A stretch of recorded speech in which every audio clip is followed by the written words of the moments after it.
I try to go out with my wife for a beautiful dinner on a lovely Saturday night. And lo and behold, when I return to catch the game on playback, my boy David Roddy, the big meaty man dropping buckets left and right, just getting after dudes. I love it when just a large human being that is more athletic than they should be drops bucket after bucket on the heads of people. He saved the Memphis Grizzlies. You better believe we're going to talk about my boy Big Body Roddy on this episode of Locked On Grizzlies. Let's dive in. You are Locked On Grizzlies, your daily Memphis Grizzlies podcast, part of the Locked On Podcast Network, your team every day.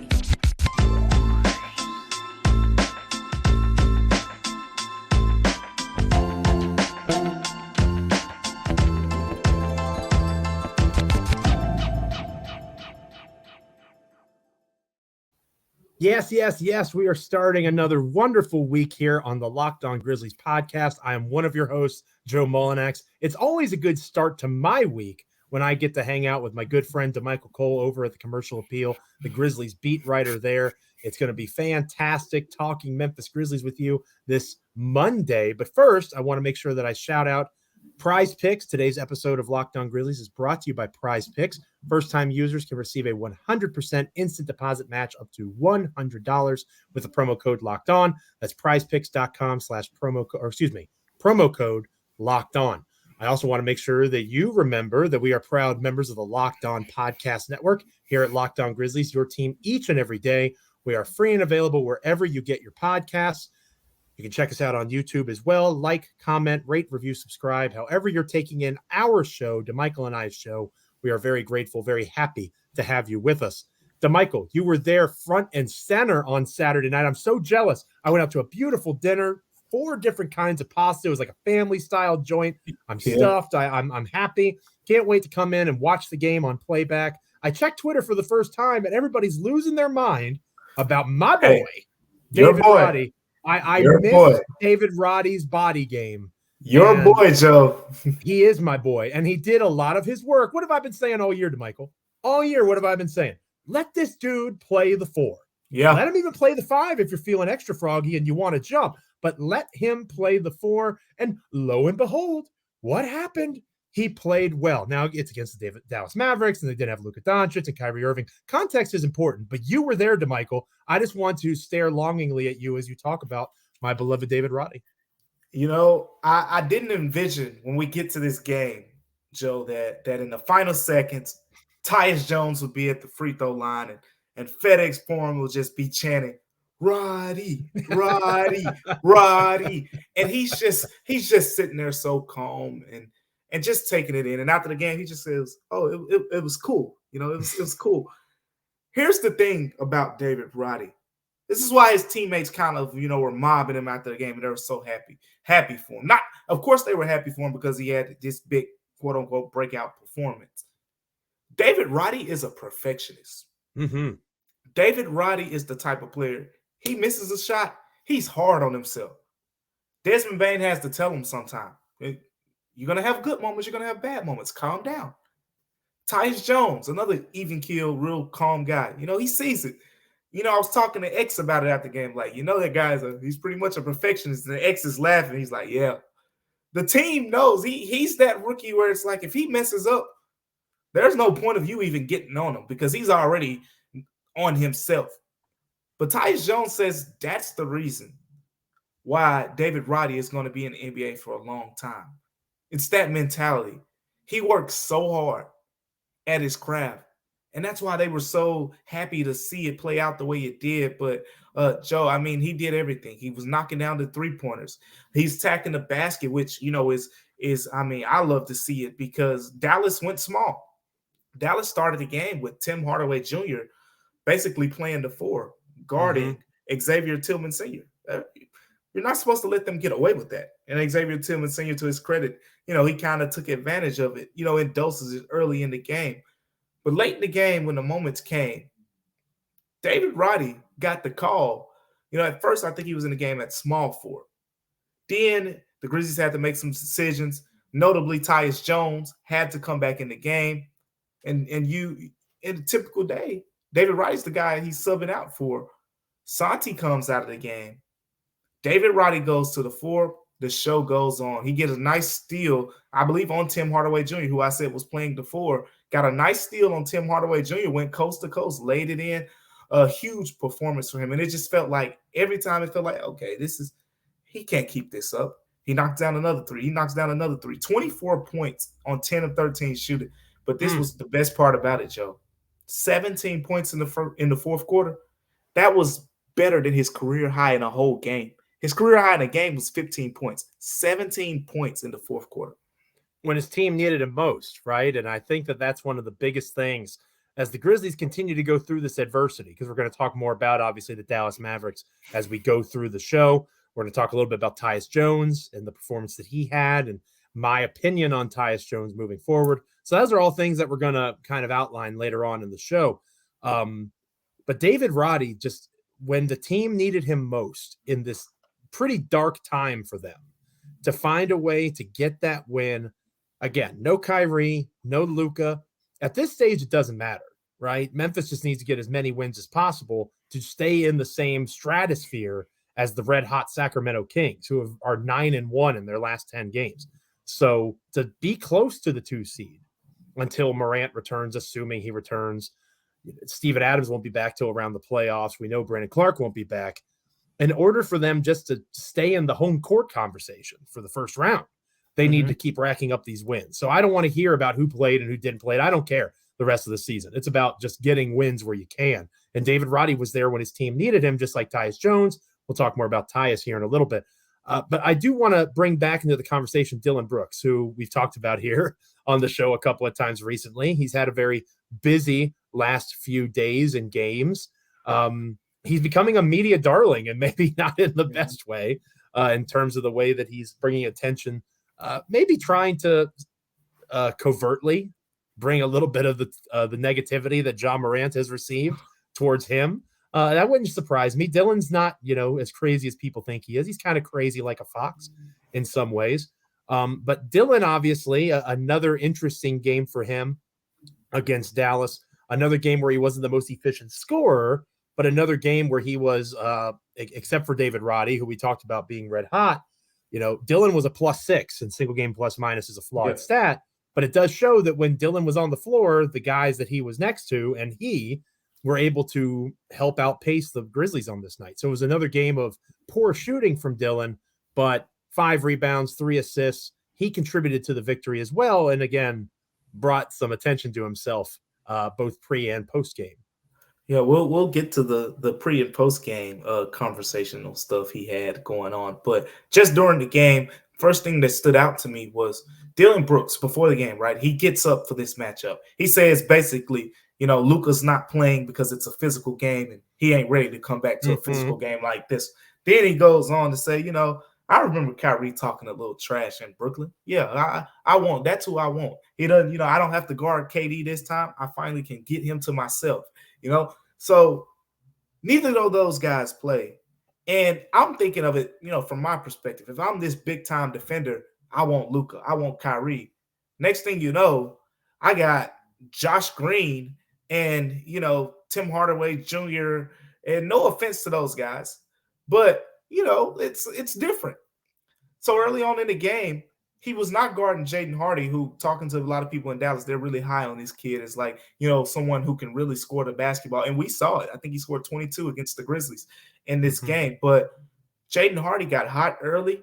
Dillon switches over to him and kind of, levels things out in that matchup a little bit more. So Dillon, I'm more looking forward to this next performance.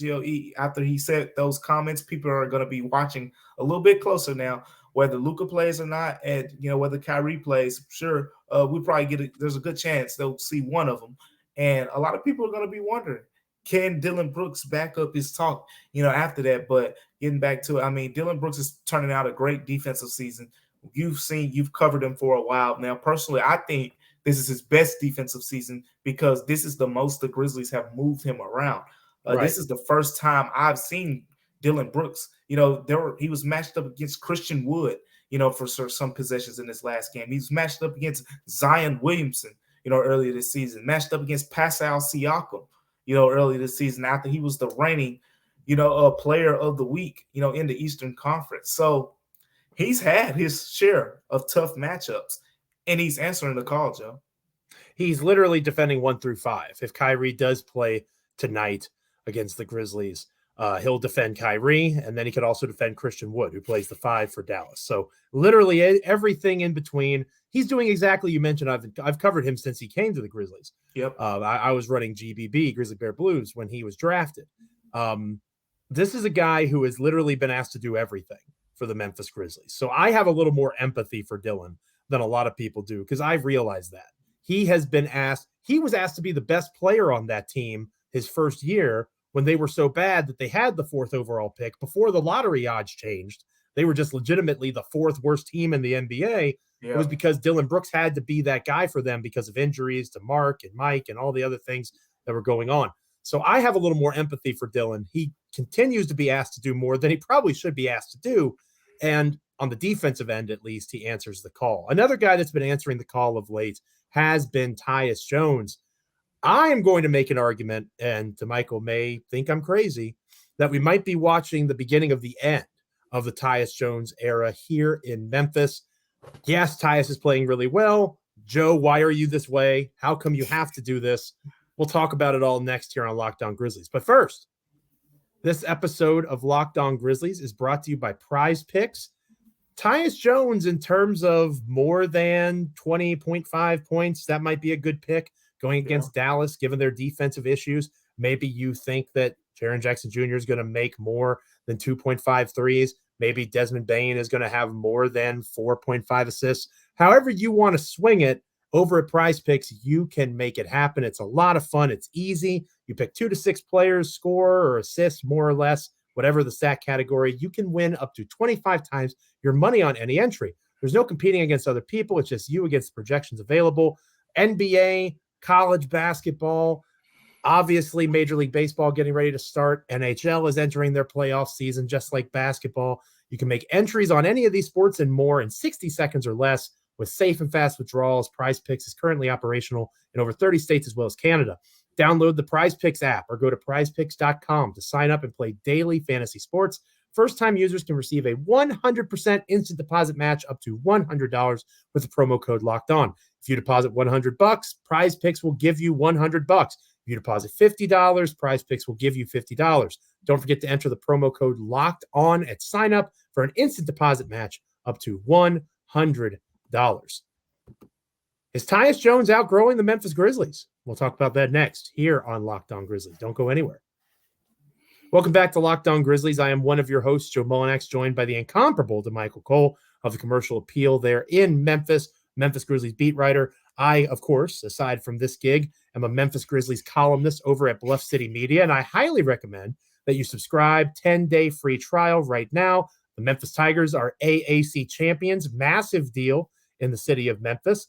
March Madness is coming up. You might notice Damichael wearing the hat of his alma mater there for the Tennessee Vols. So maybe you want a 10-day subscription or a 10-day trial, see all the great content that we're turning out at Bluff City Media. One of the pieces that you can check out is mine today, in which I discuss Tyus Jones. And Tyus Jones has been brilliant with the Grizzlies going through what they've been going through. Like we talked about earlier in the show, Damichael. He has been one of those guys like David Roddy was in the Dallas game on Saturday night. Tyus Jones, with Ja Morant gone for now, has been one of those players that you look at and say, wow, where would the Grizzlies be without this guy? So what I'm about to say is a bit controversial because of that. I think that Tyus Jones is ready to be a starter in this league. I know that he likes to say he preps like a starter. He views himself as a starter. He views himself as a starter too much, Damichael. Let me give you some numbers here. All right. Yeah. 13 games as a starter for the Memphis Grizzlies. Tyus Jones is doing phenomenal work. He's, aside from free throw percentage, he's in the 50, 40, 90 conversation. 50% field goal shooter, 45% from beyond the arc, true shooting percentage of 61.4%. That is really good. He's a plus 18 in terms of net rating as a starter, almost 19 points a game, 8 assists a game. As a reserve, which is what Tyus Jones's role is on this team, when Ja Morant is here, 40% from the field, 35.4% from beyond the arc. The free throws are exactly the same, hilariously. He is a full 0.100 points worse, a full 10 percentage points worse as a true shooting guard. As a reserve, he's +3 in terms of net rating. The guys that he plays worse with in terms of net rating, according to NBA.com stats, Ja Morant is one of them. Brandon Clark is the other one. Two guys that obviously are not in the mix right now as the things are currently constructed. But Tyus Jones cannot consistently play with Ja Morant. Tyus Jones needs to be a starter at this stage. I think that as we approach the summer, and obviously we have a lot of basketball to go until we get there, Michael, people are going to talk about, okay, Memphis is going to make a move. They say they try to get Kevin Durant. They try to get Mikal Bridges. Maybe they try to get Bridges again. Maybe it's somebody else on Brooklyn. Whatever the case might be, what salaries are going to match? The Grizzlies have Luke Kennard, which would make a lot of sense. And they have an expiring contract of a guy who has shown that he can be a very good starting point guard in the NBA in Tyus Jones. I think that it's Tyus Jones that'll be the one that is that matching salary. What say you? Joe, this is the one I don't agree on. At least not okay. At least not right now. I just can't see Tyus Jones being made available under the current circumstances. Sure. The current circumstances right now is, in terms of Ja Morant, you need more long-term comfortability there. We are not certain 100% yet that when Ja Morant returns, he'll be, a new and improved, much more mature version of himself to the point where all the past issues will be wiped away. That's what, Grizzlies Nation, the fan base, the coaching staff hopes to expect. And it sounds like from his statement, that's what Ja Morant wants to prove. But you don't know for sure. That's one thing. Then there's the injury perspective. If Ja twists an ankle, goes down for a week or two or anything like that, who are you starting? Kennedy Chandler?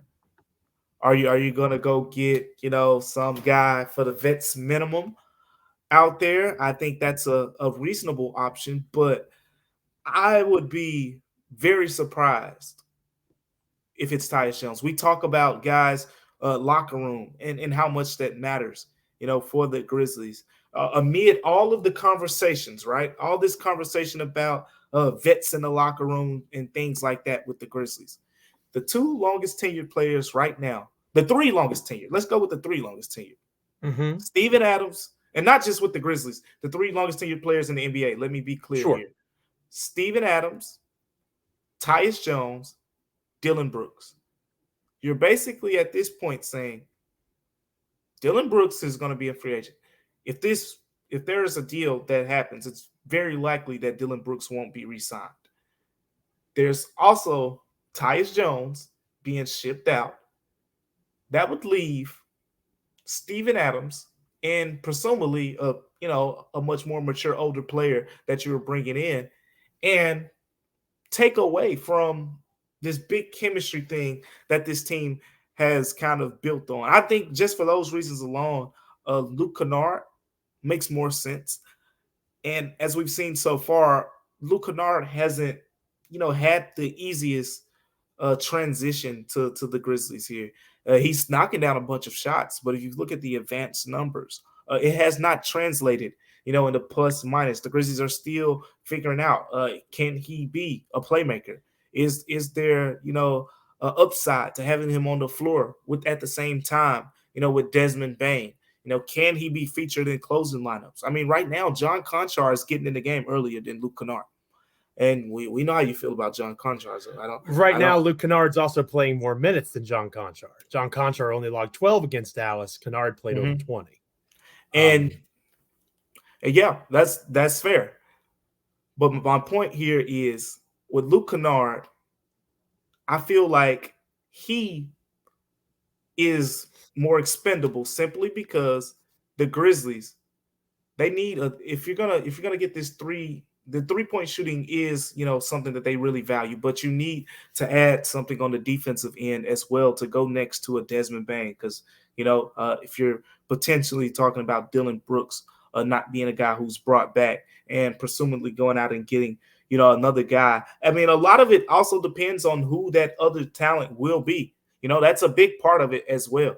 If we're talking about, a big-time wing player who shoots the three-pointer at a very high level, then it certainly makes sense to me, that Luke Kennard would be the guy that you would make more expendable. But if we're talking about a mid-tier, 33, 34% shooter who just scores at a high level, then Tyus Jones would make a little bit more sense to me. But you would have to fill that void. I just feel like Tyus Jones is a void. And at the end of the day, you need more certainty around the Ja Morant situation. That's why Tyus Jones' contract is 2 seasons. You need more certainty around Ja Morant. You need more certainty around the future of the backup point guard position. Remember, Kenny Chandler was getting a 4-year contract. You need to see it through. Kennedy is not even getting minutes right now with Ja Morant out. So with that being said, that actions speak louder than words. I don't feel like they think Kennedy is ready to step into that fire yet. And that says a lot to me about the future of Tyus Jones in Memphis. Until Kennedy shows those flashes, Joe, I don't think you're really willing to throw out a guy like Tyus Jones. I'm willing. But that's usually you and I agree. So it's good when we disagree. I think that's a good thing. A couple of points and we can move on. Everything you say is fair. And if they traded Luke Kennard and not Tyus Jones, I wouldn't, be upset. I think all the arguments you make for Tyus make a lot of sense. I'm just going to give you one number. Okay. And the number is $48,500,000. You will have at the point guard position $48,500,000 tied up across Ja Morant and Tyus Jones. Ja Morant's max contract kicks in next year, and he's making $33,500,000. Tyus is making $15 million. Tyus Jones and Ja Morant, I think we can agree, you and I, do not play well together at this stage of their careers. They just don't. They don't have the same size. Ja can't be that lead defender. Tyus is too small to be a lead defender. There's all sorts of reasons why it doesn't work. You have $48 million, $48.5 million tied up in 2 guys that can't play consistently well together. In theory, they can play together all they need to, but the numbers suggest they don't do it well. And Ja Morant, as a max player, I agree with you completely. You can say that we're not sure about Ja and what mindset he's going to be in. He has $191 million coming to him over the next 5 years. That's why they're doing what they're doing right now, is to say, you are going to be our guy, and we are thinking long game here. Get yourself together. I struggle with putting $48.5 million in a position group where they can't play together consistently. You mentioned a player that they could bring in that isn't an elite three-point shooter. DeMar DeRozan makes a lot of sense from Chicago. And with Lonzo Ball's injury concerns, Tyus Jones on a $15 million contract, maybe he would make sense as part of that matching salary for someone like DeMar. But we can revisit this in the offseason. I just thought it was an interesting time to kind of point out Tyus is excelling as a starter. As a true backup, it depends on how you define backup point guard. If you define it as filling in for Ja Morant when he's out, he is the best backup in the NBA. That's undisputed. If you define it as being a reserve point guard, that's not true. Like, it's not. Tyus Jones is not a good second string point guard right now. He has been in the past. This season he has not been, and that is why I am more comfortable with making that move and finding a more cost-effective number or player in the offseason. But we can revisit this. Make sure you're checking out bluffcitymedia.com or .co, to see my feature on that. Sign up for a 10-day free trial right now. When we come back, we're talking Grizzlies Mavericks on this episode of Locked On Grizzlies. But first, Damichael, it is March Madness time. And it's really getting mad with Built Bar. I know you have a favorite bar. You have a favorite puff. Now it's time to make it count. Go to BuiltMarchMadness.com to vote for your favorites. I'm voting for the coconut almond bar. You guys know that. If you want the Grizzlies to win, then you'll be voting for that bar too. Support your team, support your bar or puff. And when you vote on your favorite bar or puff, you'll be entered into a drawing where 50 lucky Locked On listeners will get a free box of Built. Not only that, but one Locked On fan will win a 12-month subscription to Built to have Built's best bars or puffs delivered monthly straight to your door. You got to try Built. It is the best protein bar ever. They're amazing. You won't believe that they're good for you, but they actually are. They're covered in 100% real chocolate, low in sugar, high in protein, real chocolate. Can't stress that enough. You got to run right now to builtmarchmadness.com and vote for your favorite bar or puff. Pick up a box while you're there. You can vote every day in March. Hop in and support your pick. We return to the current Memphis Grizzlies, and we talk about Grizzlies Mavericks next here on Locked On Grizzlies. Don't go anywhere. Welcome back to Locked On Grizzlies. I am one of your hosts, Joe Mullinax, joined by the wonderful Damichael Cole of the Commercial Appeal there in Memphis, the Grizzlies beat writer for that publication website. I don't like when we disagree, Damichael. It throws me off a little bit. So let's get back on common ground here. Let's do it. This is an important game for the Grizzlies. We can agree on that. And we can also agree that it's important, again, regardless of who plays. Luka Doncic's already ruled out for this game. Kyrie Irving is questionable. I would lean towards him playing. I know you said that as well. I think that's fair. You got to assume with a questionable mark that he's going to until he isn't. I'm curious.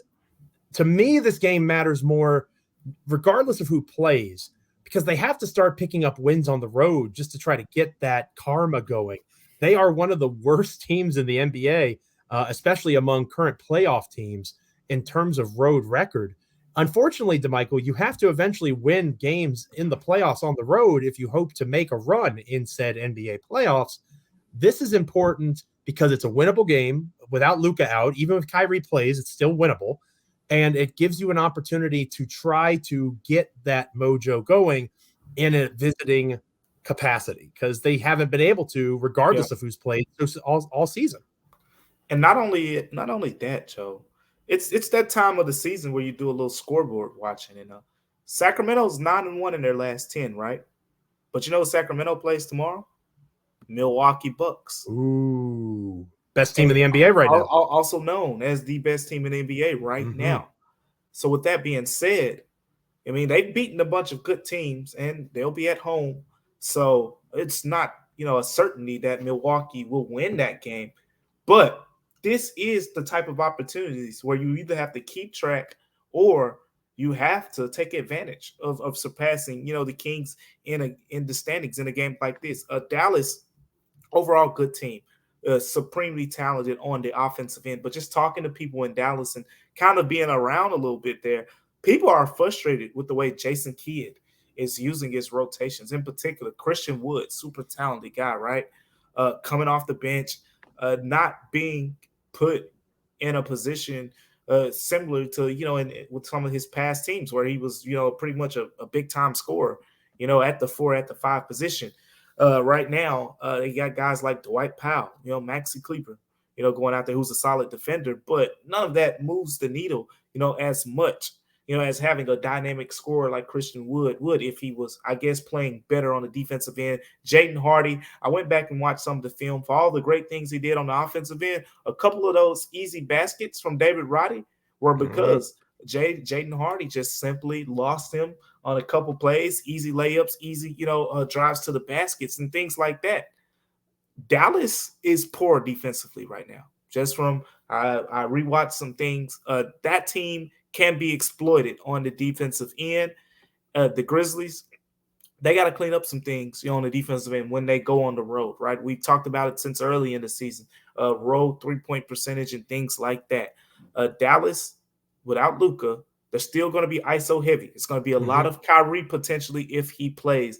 Dillon Brooks, he wants that assignment, right? He talked to us the morning before the last game and basically said, look, I didn't get to guard Kyrie like that when, we played against the Nets because I had KD.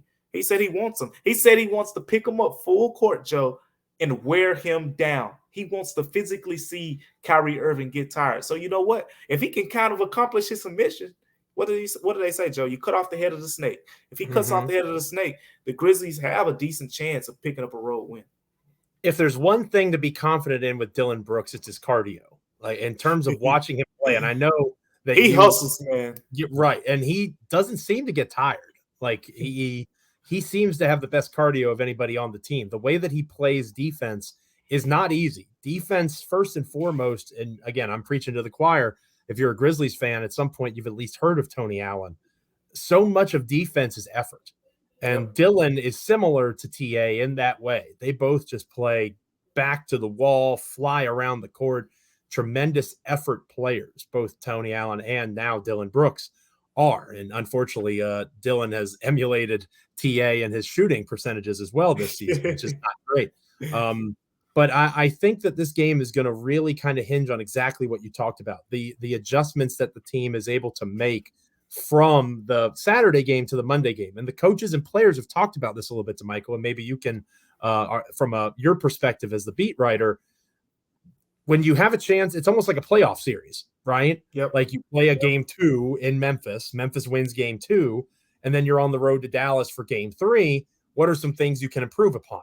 Jaren Jackson Jr. having a better offensive performance, obviously, would be a focus. How do you keep David Roddy hot? What worked in that matchup aside from blown defensive assignments for Roddy to be successful? And Dallas is doing the same thing, right? Jason Kidd, their head coach. What the hell happened that David Roddy made 10 shots against us? How do we stop that? How do you address it? I like the way that the NBA is doing these home and home, back-to-back kind of games like this, because it lets you see the true value of coaching staffs in the NBA and the adjustments that can be made, not just in the playoffs, but in regular season matchups as well. Yeah, it's a great point. The playoffs, when the playoffs get here, we talk about how they shorten the rotations up and little things like that. And, each of these teams, we talk about Dallas in particular, what made David Roddy kind of stand out in this game was the fact that Dallas played this smaller lineup. And now, as a result, Taylor Jenkins has said things like, we saw a couple games ago, Joe, they went to the 8-man rotation, right? Went to 8-man. Now they're going to 9 because simply, David Roddy taking advantage of the opportunity and taking advantage of, being someone who can attack those small ball lineups, which I think has secretly flown under the radar as kind of been a concern in terms of the Grizzlies. They haven't, outside of Jaren Jackson Jr., off the top of your head, who is the guy you think they can just dominate, smaller lineups? I like Santi in those situations, but some certain matchups, if it's a Kawhi Leonard or Paul George, guys who are physical, present that physicality, it's a little bit tougher, for him. But when he gets to the rim, he has soft touch. He can finish. Xavier Tillman, I was talking to him about it the other day. He was saying, hey, if they're going to continue to guard me with these smaller guys, I'm just going to clean up on the glass and dominate. And he has to do that. We've seen Xavier Tillman get guarded by Tim Hardaway Jr. recently. We've seen him get guarded by Kawhi Leonard, in a recent game. And there's another one that's skipping my mind right now, just from recent memory. But we've seen Xavier Tillman get guarded by a bunch of small guys as of late. And he has to, have the force to take advantage of those matchups. We've talked about it on here in terms of how the Grizzlies need to take advantage of matchups. And Jaren Jackson Jr. is obviously where that starts. I'll have more, on that as well after the game. Interesting. So that's a wonderful segue into what we'll talk about on our next episode of Locked On Grizzlies. But first, thanks for making Locked On Grizzlies your first listen today. Now make your second listen Game to Game NBA. Every moment, every top performance, every single result, Locked On Game to Game covers every game from across the NBA with local analysis that only Locked On can deliver. Follow Game to Game on Locked On NBA, available on the Odyssey app, YouTube, and wherever you get podcasts. The next time we're together, it'll be a Tuesday edition of Locked On Grizzlies. I look at the calendar, old man Mullinax does, Damichael, and it seems it's a 7:30 East Coast start. So maybe I can, stay up, get another Red Bull or something, and we can do dynamic duo once again. I'm curious as to how the second game of this back-to-back home and home series goes. And I'm also interested in what you got cooking on Jaren Jackson Jr. So I think I'm going to hang around for that. Yeah, you're like the groundhog, and we'll find out if you see your shadow or not. That's a great point. But no, it's going to be good stuff. Make sure you're sticking with us and checking out Locked On Grizzlies on Tuesday, obviously reviewing Grizz Mavericks and also talking a little Jaren Jackson Jr. like Damichael just hinted at. Thank you so much for making Locked On Grizzlies part of your NBA consumption of content. We are free and available wherever you get your podcasts. You can also check us out on YouTube. Like, comment, rate, review, subscribe, all those good things. Continue to check out the commercial appeal for Damichael's work. Go to Bluff City Media for my work. It's appreciated that you guys are continuing to help us grow here at Locked On Grizzlies. And we are thrilled to be going into playoff season.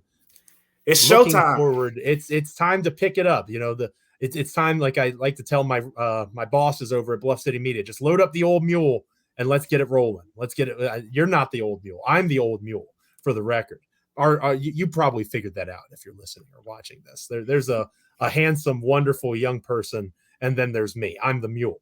But load up the old mule. Let's get to work. I'm excited. I know Damichael is as well. We're having a great time on the show. Hopefully you're having a great time with us. We'll see you tomorrow. Until then, stay locked in. This is Locked On Grizzlies.